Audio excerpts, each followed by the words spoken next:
Hello po sa inyong lahat. Isang magandang umaga po sa inyong lahat. Ngayon po ay 31 ng Enero 2026 anyo at ang oras po ngayon dito sa Los Angeles, California ay alas 7:10 ng umaga, araw po ngayon ng Sabado. At nais ko po mag-vlog mga kababayan, mga minamahal, patungkol po ito sa mainit na balita kahapon at nung isang araw pa na ito si Congressman Leandro Libiste ay lalabas ng bansa.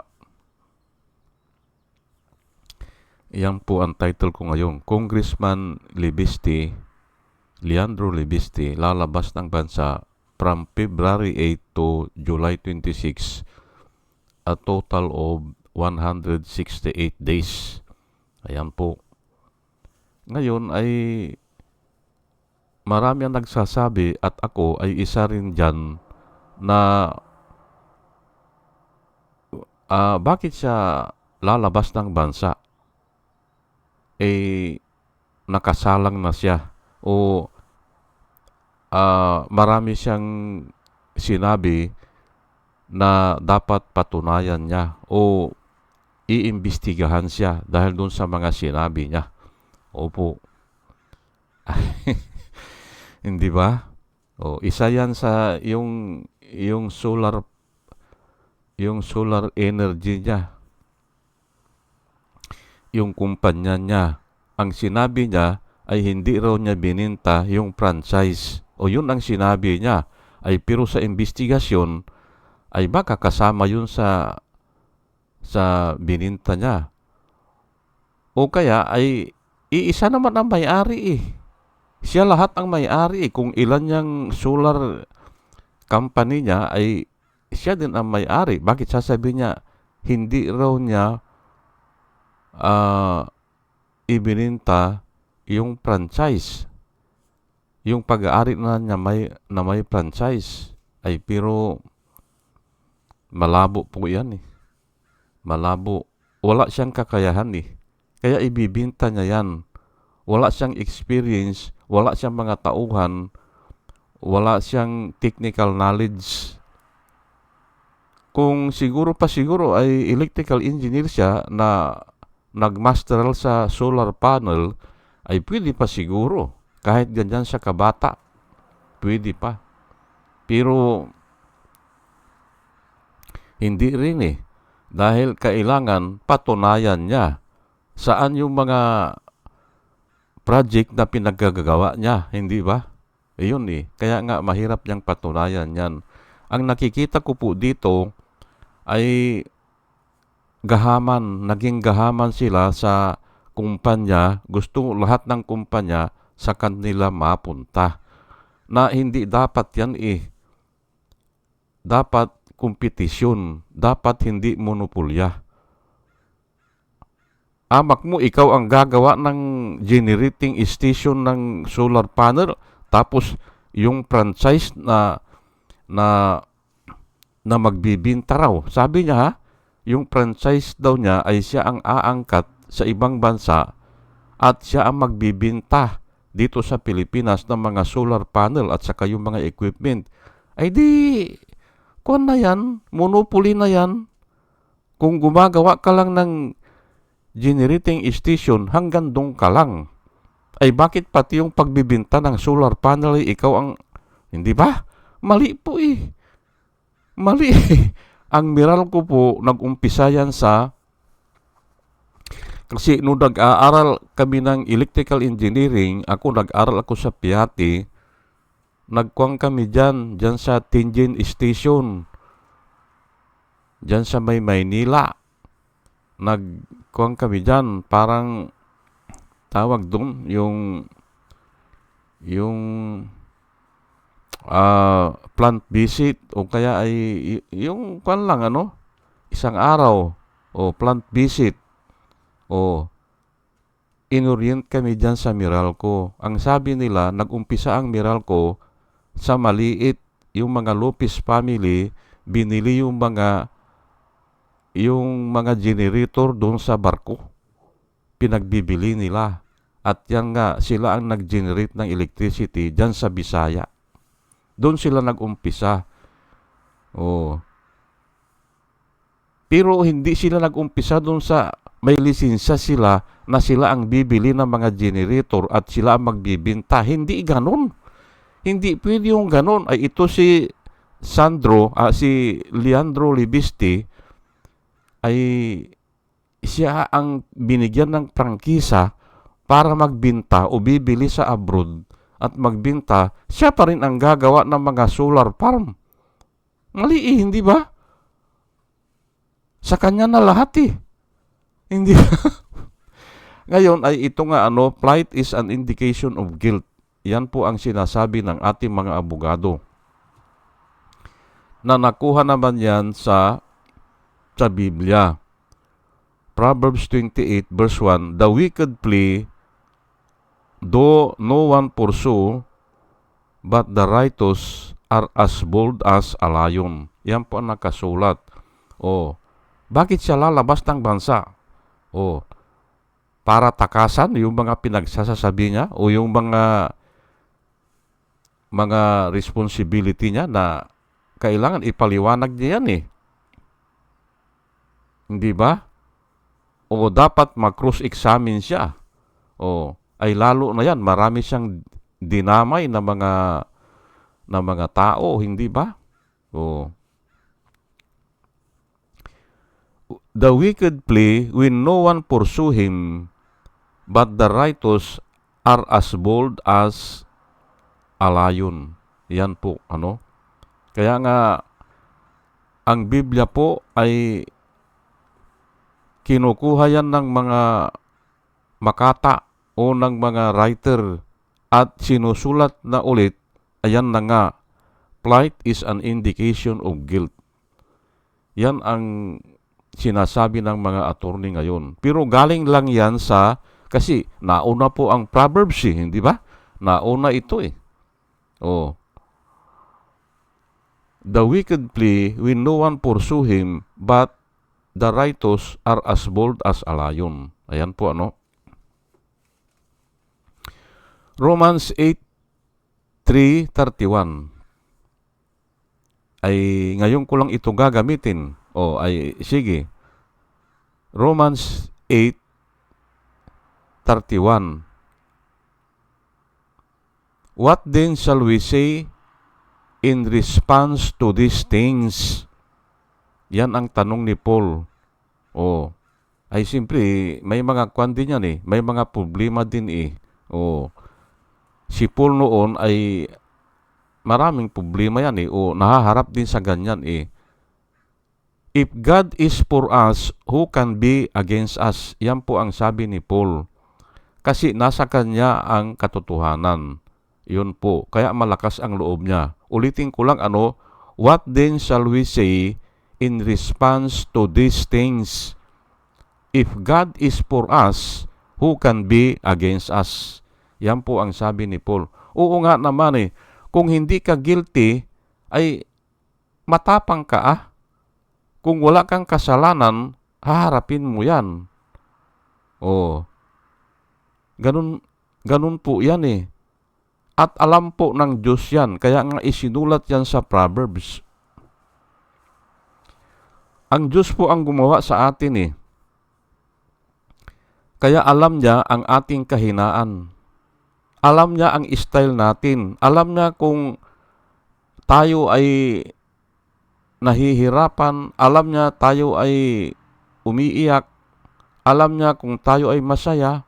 Siya ang gumawa sa atin At alam niya ang laman ng ating isipan o ng ating puso. Siya ang gumawa Hindi ba? Kaya kung sinabi niya, the wicked flee when no one pursue him, but the righteous are as bold as the lion, ay totoo yan. Hindi ba? Itong ngayon.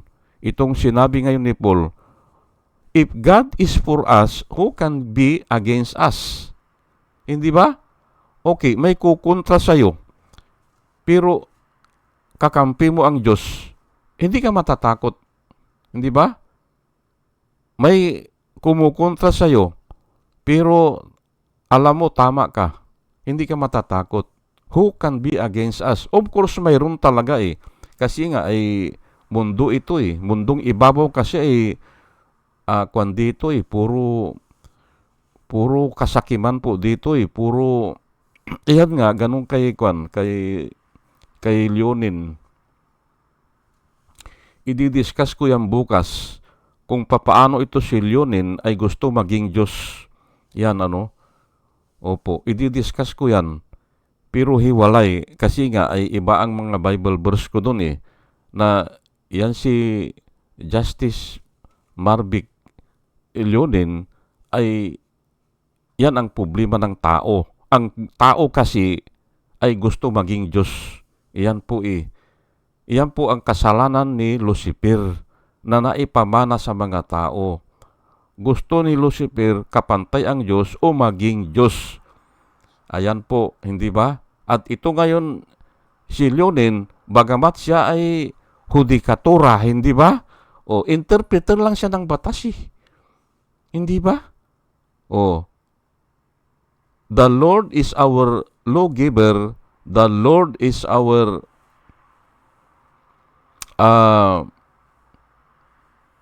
ano ba yun? The Lord is our lawgiver. Legislative po yun eh. The Lord is our judge. Ayan. The Lord is our judge. Ang judge po, yan, yung hudikatura, interpreter of the batas. And the Lord is our king, executive, hindi ba? King is the executive. It is He who will save us.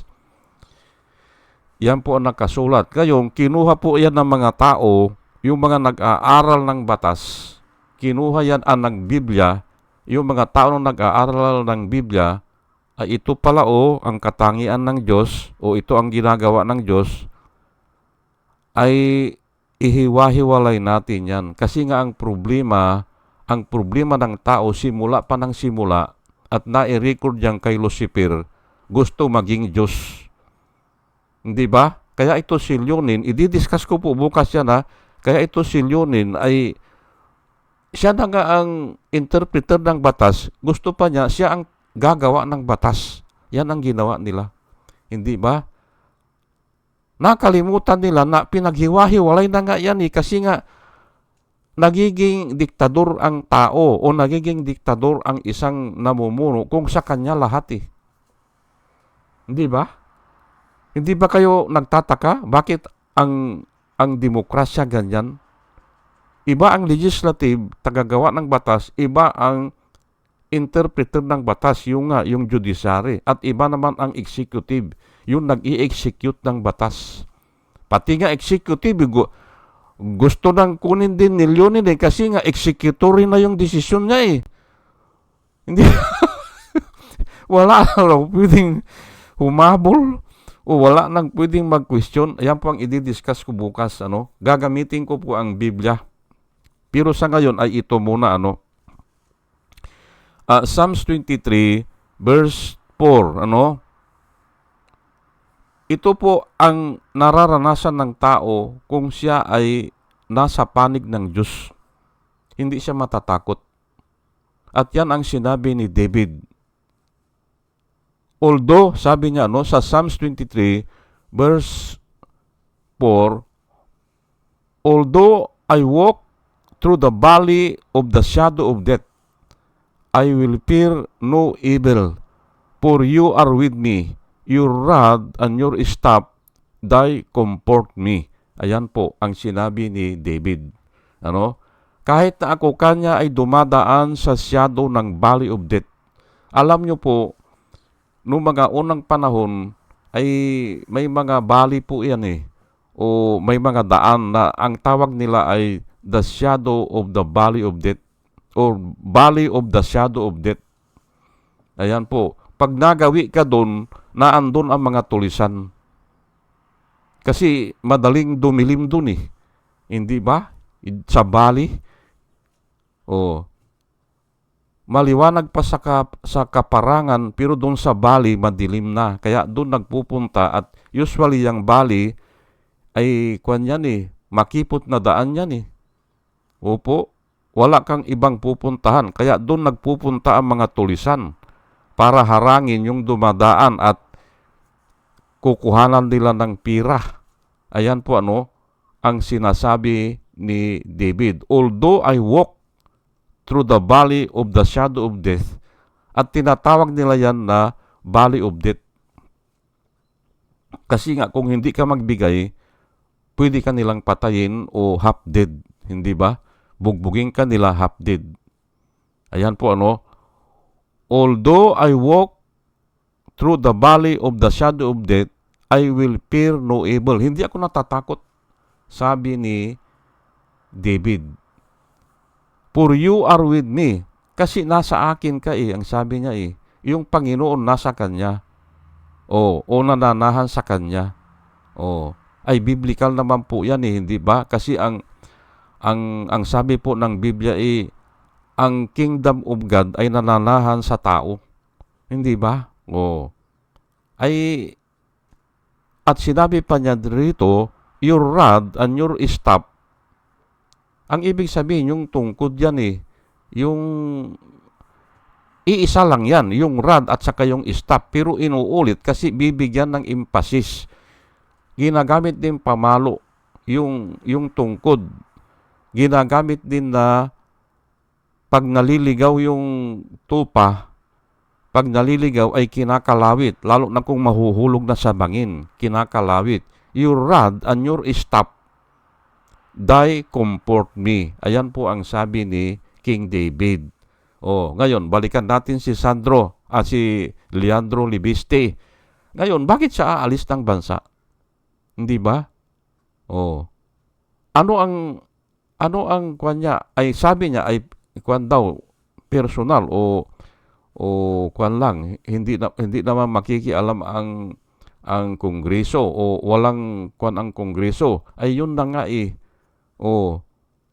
ibinuto ka ng tao ay pwede pa siguro kung ilang araw lang yan ay 168 days po Saan sila ngayon tatakbo ang mga constituent mo?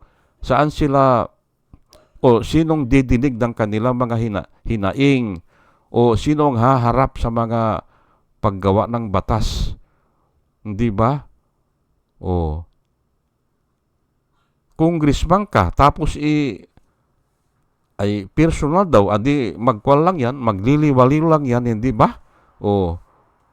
Aywan ko lang marami ang nagsasabi na aayusin daw yung mga pira na dinala sa ibang bansa o dadalhin ang pira sa ibang bansa. Parang ganun kay yung si Pulong Duterte. Aywan ko kung nakabakasyon niya ngayon o hindi ko na nasundan Humiling din ng ganyan na mahaba-haba na panahon sa abroad. Ay pero nga ay ang tao ay naniniwala na kaya ganyan ay yun nga, plight is an indication of guilt.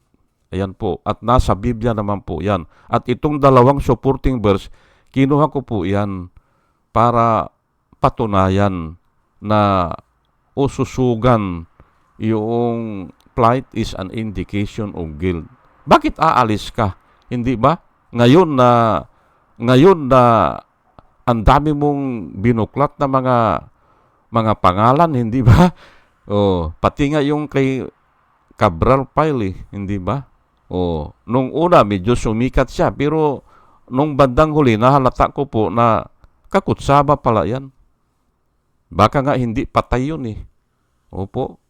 Sige po at hanggang dito na lang po at bukas nga tatalakayin ko na ang problema ng tao ay ganyang kailyonin na gusto maging Diyos. Ayan po yan po ang problema talaga ng tao. Ayan at hanggang dito na lang po at dalayan ko po sa Panginoon sa ating pakikinig po ay magkaroon tayo ng wisdom na nanggagaling sa Kanya. At muli mga kababayan, mga minamahal, isang magandang umaga po sa inyong lahat at salamat po sa inyong pakikinig. Salamat po ng marami. Salamat po.